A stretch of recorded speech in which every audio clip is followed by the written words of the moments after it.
हिंदू धर्म ग्रंथों के मुताबिक श्री हनुमान रुद्र के 11वें अवतार हैं।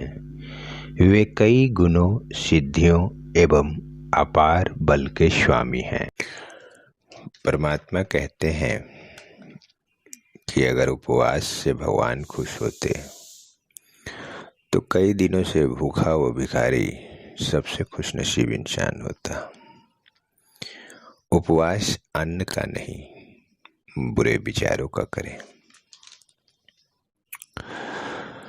भगवान हनुमान को सबसे ज्यादा शक्तिशाली, बलशाली, अजर और अमर माना जाता है। कहा जाता है कि पृथ्वी पर वो अलग अलग रूपों में अभी भी मौजूद हैं। अगर कोई भी उन्हें मदद के लिए पुकारता है तो वह संकट मोचन बनकर अवश्य मदद करते हैं।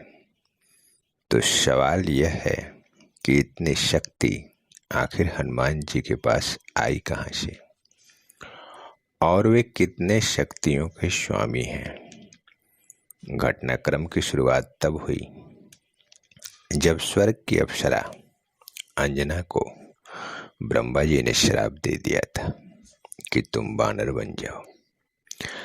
अंजना के बार बार क्षमा मांगने के बावजूद भी ब्रह्मा का हृदय नहीं पिघला और उन्होंने अपने श्राप को वापस लेने का कोई उपाय नहीं बताया।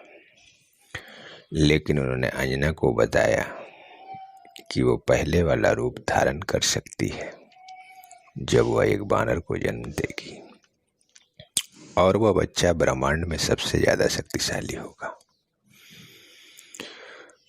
आज हम बात करेंगे हनुमान जी की उन 8 भयंकर शक्तियों के बारे में। आप सब जानते हैं कि हनुमान जी भगवान शिव के 11वें अवतार हैं और महाकाल के अवतार होने के कारण वो महाशक्तिशाली भी हैं। हनुमान जी के बहुत सारे नाम हैं। उन्हें बजरंगबली के नाम से भी जाना जाता है क्योंकि उनका शरीर वज्र के समान है।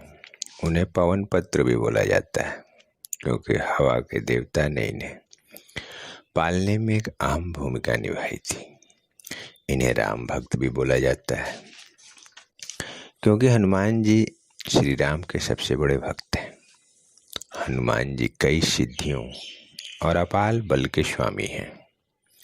आइए जानते हैं कि वो सिद्धियां क्या हैं और वो किन किन शक्तियों के स्वामी हैं। पहली शक्ति है अनीमा। इस सिद्धि से हनुमान जी खुद को इतना छोटा कर सकते हैं कि दुनिया का सबसे छोटा चीज भी उनके सामने पहाड़ जैसा दिखे। आपको याद होगा जब रामायण में हनुमान जी माता सीता से मिलने अशोक वाटिका में गए थे, तब उन्होंने खुद को एक चींटी इतना छोटा किया था। दूसरी शक्ति है महिमा। इस सिद्धि के प्रयोग से हनुमान जी ने अपने शरीर को मन चाहे जितना विशाल बना सकते हैं। फिर इनके सामने पहाड़ क्या, पृथ्वी क्या, पूरा ब्रह्मांड भी छोटा पड़ जाता है। आपको याद होगा संजीवनी बूटी लाते वक्त हनुमान जी ने खुद को पहाड़ से भी बड़ा कर लिया था और फिर उस पहाड़ को अपने हाथों में उठा लिया था। उनकी तीसरी शक्ति है लघिमा। इस सिद्धि से हनुमान जी अपना वजन गायब कर सकते हैं। इसका मतलब कोई भी बाहरी शक्ति उन्हें काबू नहीं कर सकती थी और न ही उन पे ग्रेविटी का कोई असर था।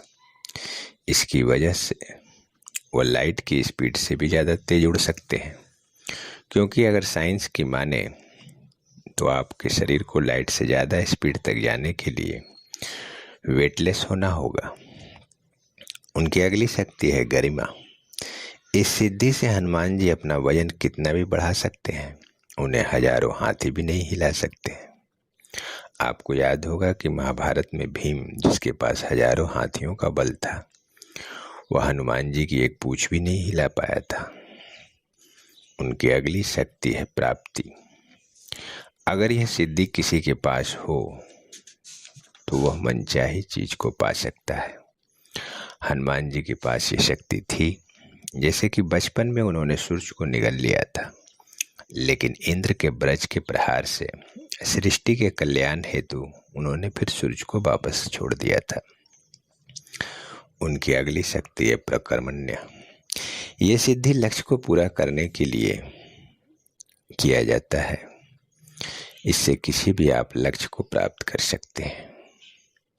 उनकी अगली शक्ति है विशिष्ट। यह सिद्धि किसी को भी अपने वश में करने के लिए होती है। ऐसा कहा जाता है कि यह सिद्धि रावण के पास भी थी और इसी सिद्धि से उसने अपने 9 ग्रहों को अपने वश में कर लिया था। पर हनुमान जी ने उन 9 ग्रहों को रावण के चंगुल से मुक्त कराया था। उनकी अगली शक्ति है ईशित्व। इसी सिद्धि को ईश सिद्धि एवं ईश्वर सिद्धि भी कहा जाता है। यह सिर्फ देवताओं के पास होती है।